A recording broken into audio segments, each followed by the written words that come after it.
So there's my neckline. I've kept those pressed open and I've kept those seam allowances pressed towards the back, and that's my facing sewn to my neckline. Now what you need to do is grab your little snips, and you're going to be very careful on this stage. So we're going to trim around that seam allowance, and we're going to grade your seam allowances a little bit as well. And by that what I mean is that you're going to cut the facing down to about 3mm, and you're going to cut the fabric, the bodice side, down to about 5mm. So you're going to cut each layer one at a time. And the reason why you're going to do this is that it just grades the seam allowances, meaning that one is longer than the other, and this just stops there from being a bulk around your neckline and keeps everything looking beautifully smooth. But do be careful when you're doing this that you don't cut anything that you don't mean to cut. After all the hard work you've done so far, you don't want to suddenly lob off half your bodice. So I'm just going to go round and cut that one layer first, and then I'm going to come back round and cut the second layer slightly bigger. So there's the interfacing trimmed. I'm now going to trim down the neckline edge. Your stay stitching has done its job now, so because it prevented your neckline from stretching during the making process, so don't worry about that too much. And we're just going to cut that down to about 1/2 centimetre, so it's just a little bit bigger than the interfacing. And so there's my seam allowances graded and trimmed away. Now what I'm going to do is I'm going to just snip in about every 1.5 centimetres like so. I don't want to cut through my stitches, but just towards the stitches, and that will just allow the dress, the neckline, to turn through, and it will release that curve shape and allow it to turn through, so that when you turn, you're facing to the inside of the garment. It will create that nice curve. If you tried to do that without trimming it, it won't want to go. It will just sort of buckle and ruckle. So you just want to kind of open it up by trimming into it and clipping into it at intervals. So you're going to go around the whole neckline and do that, being careful not to cut your stitches and not to cut your garment. You're just trimming delicately into the seam allowance there. So that's trimmed all the way round. We've got one more stage now to get this neckline looking really beautiful, and it's one of my favourite things, and it's called understitching.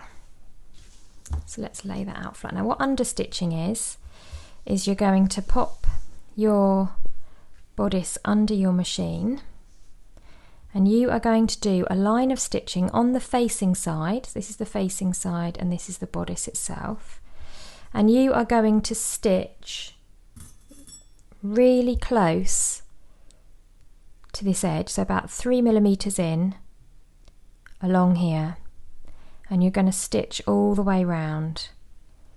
So there'll be a line of stitching to the inside of your garment on the facing. You're opening this out flat, so you're not going to stitch through your garment, you're only going to stitch through the facing. You're not going to stitch through the bodice. And underneath, your fingers and thumbs are going to be pushing that seam allowance onto the facing.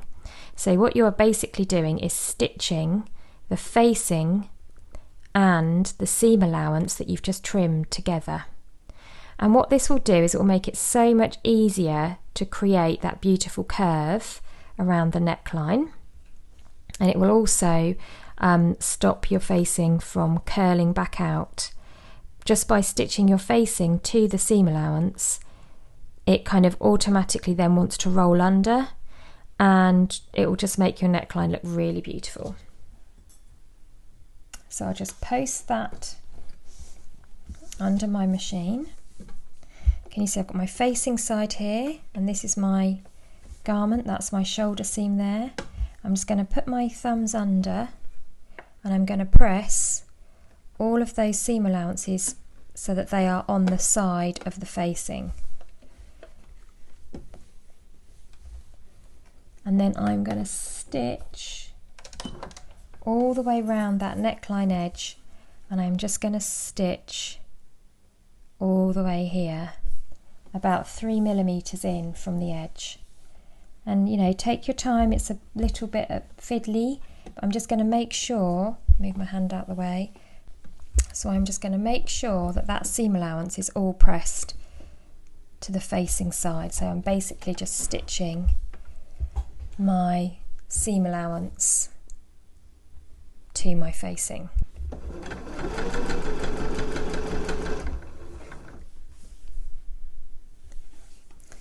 So I'm keeping everything, move that back a bit, I'm keeping everything sort of flat. I don't want to get that caught up under there, I don't want to get that caught up.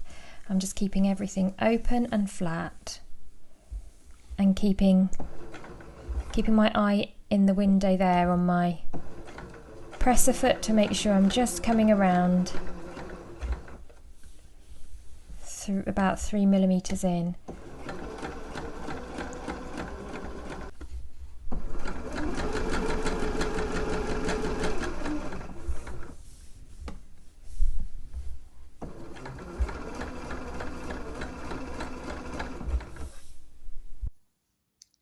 So there's my understitching there, just in on the facing side.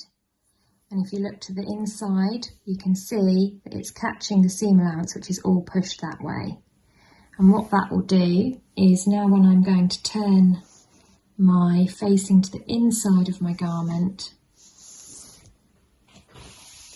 it will help it to stay in place. And it will just act as a sort of a guide. Let's get it to the front for that neckline. You can see the understitching just there, and it just helps to make everything sit where it wants to, where it needs to. So I'm going to give that a little press now, and that is the neckline done. Good job so far. Right, so I've given that a press, and then what you want, or what you don't want rather, is for your facing to come out when you're wearing it. So one extra step that you can do is to take each of the shoulder seams, and you can stitch in the ditch or sink stitch into this seam here, this shoulder seam, and just stitch along there, attaching the facing as you go. And just make sure that you line up the facing nicely underneath how it wants to sit. And we can just pop a pin in there to help with that. Put it in that way round. And then what we're going to do is we're just going to sink some little stitches into there. They're not going to be visible, and they're just going to help stop that facing from peeping out when you put the garment on and take it off. So we're just going to stitch attaching the facing. Now if you feel that you're not comfortable with doing that, you could just always hand stitch a little tack there and tack your facing to your seam allowance. That's another option, but I'm just going to show you how to stitch in there. Okay, so just pop that under there, and I just want to make sure, just by hand winding, there we go, I can see that my needle is going right down into the nook, or the, what would you call it? It's going into the ditch of that seam. So I'm going to take that pin out now.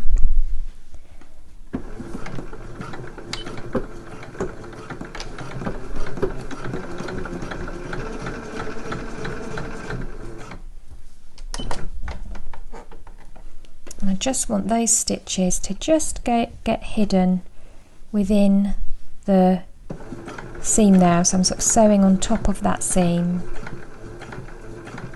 I don't need to go the full length of the shoulder. I'm just going to go where I can feel the facing. I can feel with my finger that the facing ends there. So let's show you how that looks. Carefully draw that out and trim the seam allowances off. I'm going to do that on both of the shoulders. So can you see, you can't really hardly see those stitches. Oops. Bit of a tangle on the other side. So you can't hardly see those stitches, can you? They're just hidden within that shoulder seam. But that is now attached. Whoops, I'll move that back. That has now attached my facing to the inside. So it's not going to keep folding out when I'm taking the dress on and off. So there is my bodice with the neckline done. Now if you're going to make the dress with the long sleeves, then you're going to now, the next stage is to attach the sleeves. And I will do a video with, I'm not going to do long sleeves on this one, but with my jersey dress I'm going to do long sleeves.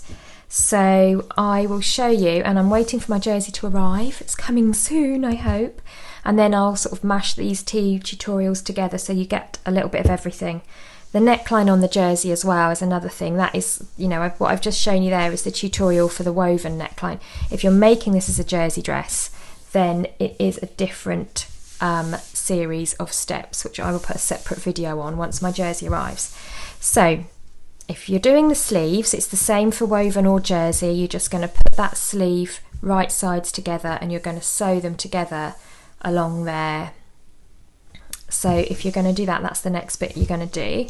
If you're doing the short sleeve version like me, then you can continue to follow my stages here.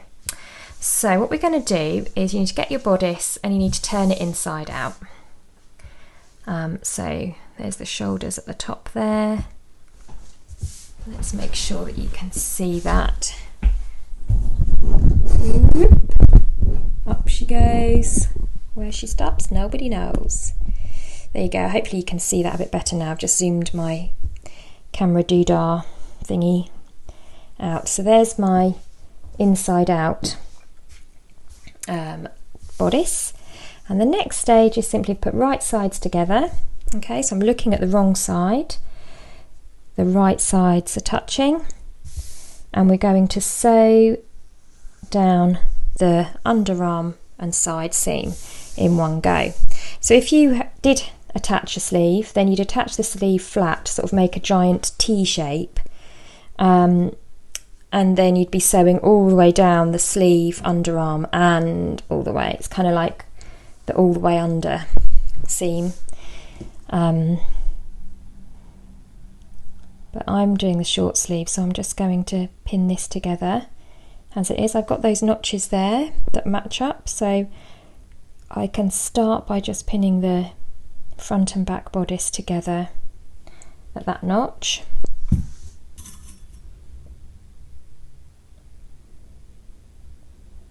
Always nice when notches match up. Okay, and then I'm gonna put a few more pins in, so it should right sides together, raw edges matching, and we're just going to go and sew all the way along that underarm seam, and that is our bodice. Once we've done that, we just need to overlock them or zigzag them, whatever you're going to do as well. But once you've done that, then your bodice part of the project is done. And incidentally, I always pin one side and then sew, and then pin the other side and sew, rather than pinning it all and then sewing both. And the reason for that is because the pins will slide out of this kind of crepey, slippery fabric. It's not slippery fabric, but you know, lighter weight fabric. And then it will just stop there from being pins all over the shop, catching on the fabric and what have you. I'll put quite a few pins in. I like a good pin. So let's lay that down so you can see it.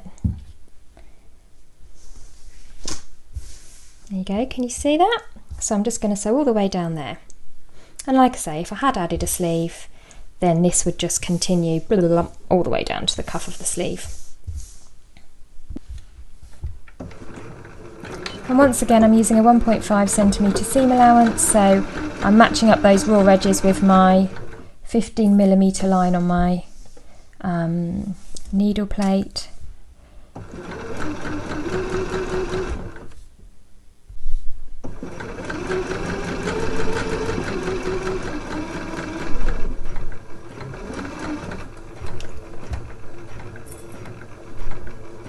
I'll take out the pins as I go, and then when I get to that underarm curve, I'll just go nice and slowly, curving the stitches around.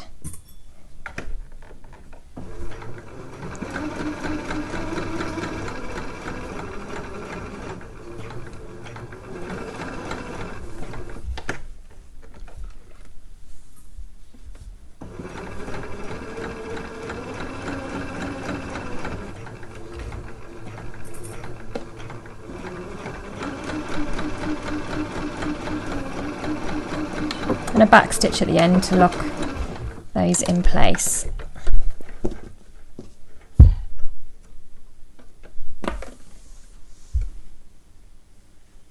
There you go.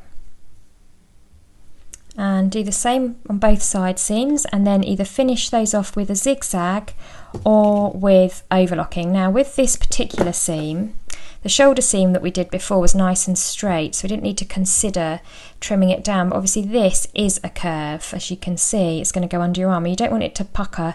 So when you're if you're zigzagging, what I would suggest is that you cut the trim the seam allowance to about half of what it is at the moment before zigzagging. And if you're overlocking, when you overlock, trim it down to about half, and that will help. Otherwise, on the right side of the garment, you're going to get pleats at that curve that under your arm, which won't look so good. So yeah, first of all, before neatening those seam allowance, I would suggest trimming them down.